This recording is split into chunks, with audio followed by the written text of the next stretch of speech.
Hello friends, मैं आपका स्वागत करता हूं अपने यूट्यूब चैनल आज़ाद एजुकेशन में। और आज की इस वीडियो में हम बात करने वाले हैं कि जावास्क्रिप्ट में कैसे एरर्स को हैंडल किया जाता है और कितने टाइप की एरर्स जो है होती है जावास्क्रिप्ट के अंदर, और उन एरर्स को हम कैसे हैंडल कर सकते हैं, और थ्रोइंग एरर क्या होती है, और अपनी कस्टम टाइप के हम एरर कैसे क्रिएट कर सकते हैं, और कॉमन एरर हैंडलिंग के कितने पैटर्न्स जो कि जावास्क्रिप्ट के अंदर अवेलेबल है। और हम बात करने वाले हैं कि और रिक्वायरमेंट की होती है हमें एरर हैंडलिंग की। तो सबसे पहले हम बात करते हैं कि एरर हैंडलिंग होती क्या है बेसिकली। तो एरर हैंडलिंग एक तरीका होता है, एक प्रोसेस होती है जिसके थ्रू हम क्या करते हैं कि एरर्स को हैंडल करते हैं। बेसिकली जो भी हमारी एरर जो सामने आ रही है उसको हम क्या करते हैं कि किसी यूज़र को वो एरर एक्चुअल में ना दिखा के हम किसी डेवलपर को रिप्रेजेंट करते हैं कि यहाँ पे एक्चुअल में क्या एरर है। तो जैसे कि हम बात करते हैं कि एरर हैंडलिंग की में रिक्वायरमेंट क्या होती है, तो सबसे पहले मैं बात करूं तो यूज़र एक्सपीरियंस को अच्छा करने के लिए किसी भी यूज़र के सामने जो है वो हमारा कोड स्टॉप ना हो के, मतलब क्रैश ना हो के, उसके सामने एरर क्या एक्चुअल में वो देख सके कि एक्चुअल में एरर क्या है। And then debugging and maintenance mode जो है अच्छा रहता है, ताकि हम डिबगिंग और मेंटेनेंस अच्छे से हम चेक कर सकते हैं कि क्या इशू है।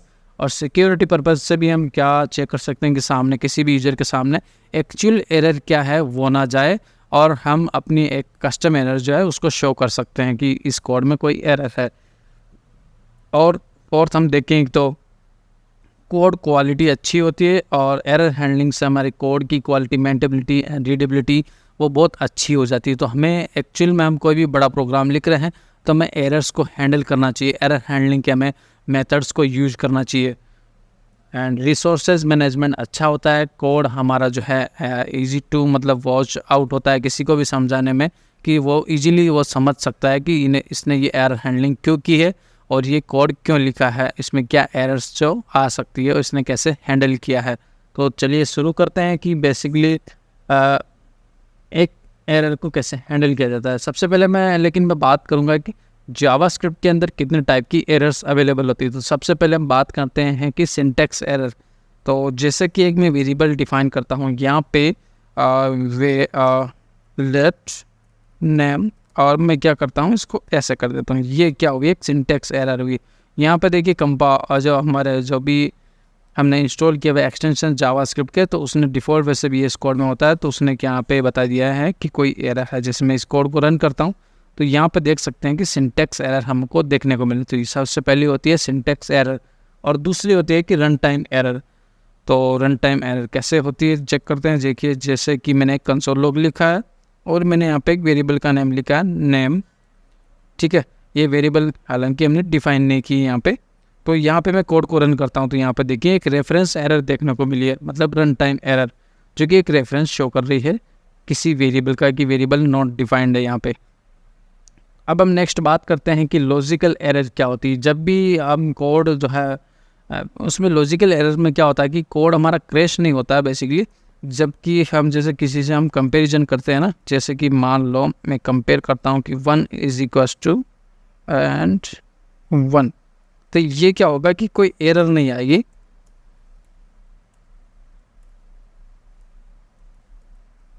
ठीक है, यहाँ पे कोई एरर नहीं होगी, लेकिन क्या होगा कि हमारा जो कोड है क्रैश नहीं होगा। बट ये अच्छा तरीका नहीं है किसी भी चीज़ को हमारा कंपेयर करने। तो ये एक लॉजिकल टाइप की एरर्स होती है। अब इन एरर्स को कैसे हैंडल किया जाता है जावास्क्रिप्ट के अंदर, तो उसके बारे में हम बात करते हैं। तो सबसे पहले मैं यहाँ पे आपको बताता हूँ कि एरर्स को हैंडल करने के लिए ट्राई कैच का यूज किया जाता है। बेसिकली ये ट्राई कैच है सभी प्रोग्रामिंग लैंग्वेज के अंदर जो है कॉमन होता है, ये सभी में यूज़ किया जाता है इसका। तो अब हम बात करते हैं, यहाँ पे मैंने एक ट्राई कैच का एक सिंटैक्स यहाँ पर डिफाइन किया है, और मैं इसके अंदर एक वेरिएबल में डिफाइन करता हूँ लेट एंड रिजल्ट। और इसके अंदर क्या करते हैं हम एक कुछ भी हम जो है मेथड का नाम यहाँ पे दे देते हैं, जैसे कि रिस्की ऑपरेशन में यहाँ पे दे देता हूँ यहाँ पे, ठीक है। ये मेथड हमने मतलब एक फंक्शन हमने डिफाइन कर दिया। बेसिकली ये फंक्शन जो है कि कहीं पर डिफाइंड नहीं है, तो ये एरर आने वाली है, ठीक है।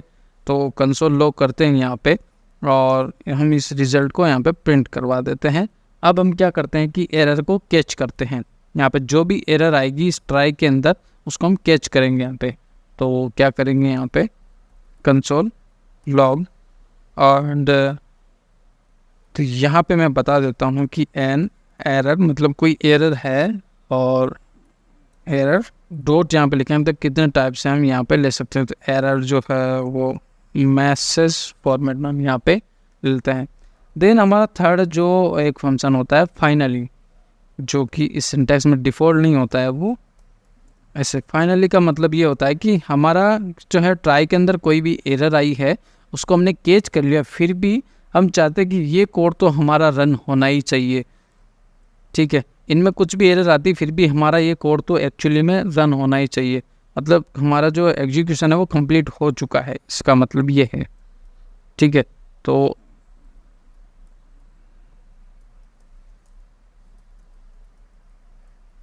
अब मैं इस कोड को रन करता हूँ तो यहाँ पे देख सकते हैं कि an error risky operation is not defined execution completed, मतलब ये कोड तो हमारा एग्जीक्यूट हुआ ही हुआ है चाहे फिर कोई भी एरर आई है। तो इस तरीके से हम ट्राई केस मेथड का हम यहाँ पे यूज़ करते हैं किसी भी एरर को हैंडल करने के लिए जावास्क्रिप्ट के अंदर। अब हम नेक्स्ट बात करते हैं कि एरर को हम थ्रू कैसे कर सकते हैं। बेसिकली कि कोई भी एरर आई है तो उसको हम अपने तरीके से कैसे थ्रो कर सकते हैं। जैसे कि मैं यहाँ पे इस कोड को मैं क्लियर कर देता हूँ एंड यहाँ पे एक फंक्शन डिफाइन करते हैं, सिंटेक्स मैंने यहाँ पे ले लिया एंड फंक्शन का नाम दे देते हैं डिवाइड। ओके, सो ए और बी में यहाँ पे कुछ पैरामीटर्स पास करता हूँ एंड इनको क्या करते हैं अपन डिवाइड करते हैं, चेक करते हैं कि b is equals to and 0। यदि 0 नहीं है, 0 है तो हमें क्या करना है, एक एरर को थ्रो करना है। तो यहाँ पे हम यूज़ करेंगे थ्रो का एंड यहाँ पे इसको एक ऑब्जेक्ट के फॉर्मेट में हम रिटर्न करेंगे। तो एरर यहाँ पे मेथड का हम यूज़ करेंगे और इसके अंदर हम कस्टम मैसेज जो भी अपना है वो यहाँ पे हम लिख सकते हैं इस तरीके से, मतलब कस्टम मैसेज जो अपने अकॉर्डिंग जो किसी यूज़र को दिखे वो हम यहाँ पे लिख सकते हैं इस तरीके से। तो यहाँ पे हम लिखेंगे division by 0 is not allowed. वैसे 0 से जो डिवीज़न नहीं होता है तो ठीक है। अब यहाँ पे हमने कस्टम एरर मैसेज यहाँ पे थ्रो कर दिया। अब हम यहाँ पे करते हैं कि इफ़ के बाद जो है वो रिटर्न हो जाए, मतलब बी के अंदर कोई वैल्यू 0 फिल आउट करता है, आर्ग्यूमेंट पास करता है तो ये एरर उसको दिखेगी। ठीक है, ओके। सो अब हम क्या करते हैं कि ट्राई केस को यहाँ पे यूज़ करते हैं एंड इस फंक्शन को हम यहाँ पे यूज़ करते हैं डिवाइड वाले को।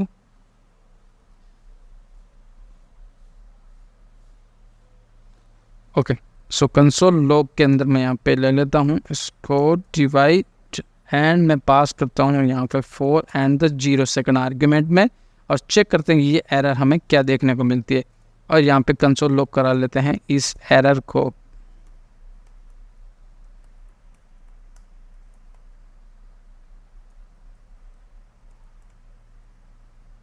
ओके, सो कोड को हमारे रन करते हैं। तो रन करने पर हम देखते हैं कि division by 0 is not allowed at divide, मतलब ये जो कस्टम एरर है वो हमें देखने को मिली है यहाँ पे।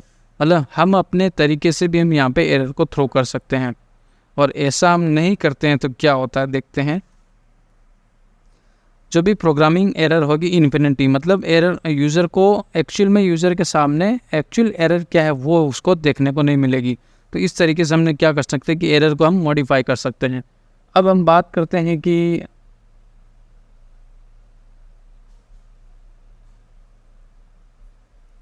कॉमन एरर हैंडलिंग के पैटर्न्स क्या मॉडर्न जावास्क्रिप्ट के अंदर अवेलेबल है। तो सबसे पहले मैं बात करता हूँ यहाँ पे जब भी हम एपीआई को कॉल करते हैं फेच मेथड का यूज़ करते हुए तो उसमें भी एक डिफ़ॉल्ट जो एरर हैंडलिंग का मेथड अवेलेबल है कैच। तो यहाँ पे मैं जैसे कि यूआरएल दे देता हूँ कुछ भी यहाँ पे, ठीक है। यहाँ पे एक एरर आने वाली है क्योंकि ये कोई भी यूआरएल एग्जिस्ट नहीं करती, तो देन हम यहाँ पे एक रेस्पॉन्स को गेट करेंगे और उसमें कॉल बैक फंक्शन हम पास करेंगे। तो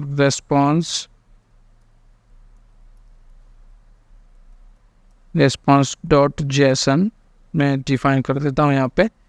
देन यहाँ पे फिर हम गेट करेंगे इसकी रिज़ल्ट को, तो रिज़ल्ट और इसमें प्रिंट करवाएंगे हम लॉग वैसे ये एरर आने वाली है। बेसिकली हम एरर को जनरेट कर रहे हैं यहाँ पे कि क्या एरर हो सकती है, उसको हम कैसे गेट कर सकते हैं मॉडर्न जावास्क्रिप्ट के अंदर। तो कैच मेथड का हम यहाँ पे यूज़ करते हैं और इसमें हमें एरर देखने को मिलेगी यहाँ पे। सो यहाँ पे भी हमें कॉल बैक फंक्शन की रिक्वायरमेंट होगी, कंसोल लॉग एंड एरर्स। सो यहाँ पे एरर को हमने प्रिंट करवाया। अब मैं इस कोड को रन करता हूँ तो यहाँ पे देखते हैं कि fail to parse URL from, तो ये कोई भी एक एग्जिस्टिंग यूआरएल नहीं है मतलब यहाँ पे। तो जैसे कि कोई भी एक यूआरएल कर देते हैं, जैसे कि मेरी वेबसाइट है laravelschema.com। ओके, सो इसको रन करते हैं यहाँ पे https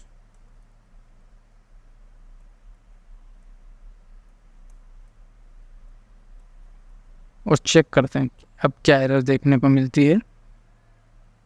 अब यहाँ पे देख सकते हैं कि unexpected token is not a valid Jason, मतलब ये कोई एक वैलिड जेसन नहीं है। तो यहाँ पे क्या हुआ कि कैच के अंदर हमें ये एरर देखने को मिली है। और इस तरीके से हम चेक करते हैं कि यहाँ पे लिख सकते हैं कि API एरर और नॉर्मल मैसेज में हमें गेट नहीं कर सकते। ओके, सो हम यहाँ पे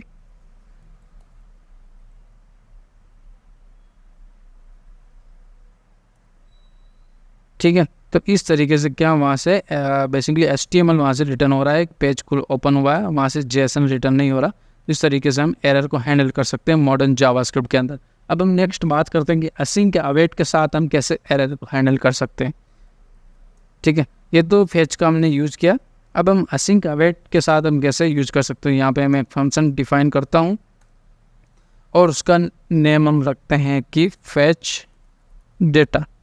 ओके, सो इसको हम असिंक फंक्शन क्रिएट करते हैं एंड API हम यहाँ पे अब हम यहाँ पे ट्राई कैच डिफाइन करते हैं। सो ट्राई कैच का स्टेट सिंटैक्स मैंने यहाँ पर डिफाइन कर दिया है। और फर्स्ट हम एक वेरिएबल क्रिएट करते हैं लेट रेस्पॉन्स एंड हम यहाँ पे फेच का यूज करते हैं यहाँ पे, और इसमें जो है URL को पास करते हैं API.grow.com। ओके, सो मैं कुछ भी एक यहाँ पे URL पास कर देता हूँ बेसिकली। चलो इसको www कर देते हैं। ठीक है, अब हम क्या करते हैं यहाँ पे कि let and data and the response dot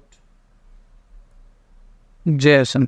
ठीक है, अब किसका अवेट करेंगे हम, इस रेस्पॉन्स का। तो यहाँ पे हमें क्या करना होगा, ठीक है, इसका हम वेट करेंगे जब तक कि इसका रेस्पॉन्स नहीं आ जाता। तो अब हम नेक्स्ट बात करते हैं कि कंसोल लॉग करवा लेते हैं इसको। जो भी डेटा आएगा वो बेसिकली आएगा नहीं यहाँ पे, तो एरर जनरेट होने वाली है।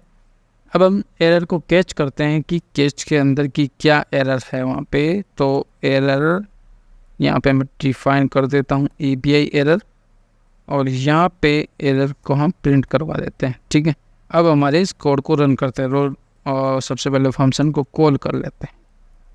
अब मैं कोड को रन करता हूँ तो यहाँ पे देख सकते हैं कि fail to parse the URL from grow.com, मतलब एक तो ये आई है error and response dot JSON is not a function at fetch data. तो यहाँ पे हमने क्या किया, हम क्या करेंगे, यहाँ पे भी हम अवेट लगाएंगे, इसका भी हम वेट करेंगे और रिस्पॉन्स का भी हम वेट करेंगे। तो फेल टू पार्स URL मतलब ये कोई URL भी एग्जिस्ट नहीं करती। तो हम यहाँ पे हमारी एक्चुअल जो है वो डोमेन यहाँ पे लिख देते हैं laravel schema.com and now check करते हैं तो हमें क्या एरर देखने को मिलती है, फेल टू पार्स। तो एक्चुअल हमें URL देनी होगी यहाँ पे। सो ठीक है, अब हम रीलोड करते हैं तो यहाँ पे क्या देखने को एरर मिली हमें, unexpected token is not a valid Jason, क्योंकि वहाँ से जो है HTML रिटर्न हो रहा है। तो ये कोई एक जेसन वैल्यू नहीं है, वहाँ से रिटर्न हो रही। तो इस तरीके से हमने क्या किया, एरर को हैंडल किया। यहाँ पे देख सकते हैं API एरर, AB एरर और सिंटेक्स एरर यहाँ पे देखने को मिली है। तो इस तरीके से हम मॉडर्न जावास्क्रिप्ट के अंदर जो है डिफ़ॉल्ट हम जो मेथड्स हैं हमारे उनको यूज़ करते हुए हम एरर्स को हैंडल कर सकते हैं। तो इस वीडियो के अंदर हमने जाना कि जावास्क्रिप्ट के अंदर कितनी एरर्स होती है और उन एरर्स को कैसे हैंडल किया जाता है। ये वीडियो आपको कैसी लगी मुझे कमेंट करके ज़रूर बताइएगा। एंड आप जो है अपने यूट्यूब चैनल को सब्सक्राइब नहीं किया तो सब्सक्राइब ज़रूर कर लीजिएगा। Thanks for the watching.